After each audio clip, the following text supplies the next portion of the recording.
মইতো এটা ভৱিষ্যতবাণী কৰি থৈ দিছোঁ আৰু মই সেইটোত ষ্টেণ্ড লৈ আছোঁ যে হয় প্ৰদ্যুৎ বৰদলৈ বহুত দিন কংগ্ৰেছত থাকিব নোৱাৰে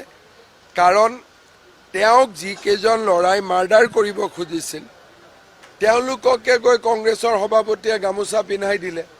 আৰু প্ৰদ্যুৎ বৰদলৈৰ লগত মই 15 বছৰ একেলগে কাম কৰিছোঁ মানুহজনৰ স্বাভিমান এটা আছে এতিয়া কংগ্ৰেছত স্বাভিমানটোক বন্ধকত থৈ বহুত দিন মানুহ চলি থাকে এদিন চলিব নোৱাৰা হৈ যায় তেতিয়া দলটোৰ পৰা ওলাই আহে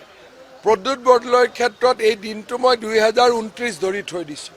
মইতো এটা ভৱিষ্যতবাণী কৰি থৈ দিছোঁ আৰু মই সেইটোত ষ্টেণ্ড লৈ আছোঁ যে হয় প্ৰদ্যুৎ বৰদলৈ বহুত দিন কংগ্ৰেছত থাকিব নোৱাৰে কাৰণ তেওঁক যিকেইজন ল'ৰাই মাৰ্ডাৰ কৰিব খুজিছিল তেওঁলোককে গৈ কংগ্ৰেছৰ সভাপতিয়ে গামোচা পিন্ধাই দিলে আৰু প্ৰদ্যুৎ বৰদলৈৰ লগত মই 15 বছৰ একেলগে কাম কৰিছোঁ মানুহজনৰ স্বাভিমান এটা আছে এতিয়া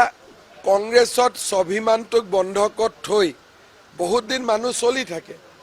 এদিন চলিব নোৱাৰা হৈ যায় তেতিয়া দলটোৰ পৰা ওলাই আহে প্ৰদ্যুৎ বৰদলৈৰ ক্ষেত্ৰত এই দিনটো মই 2029 ধৰি থৈ দিছোঁ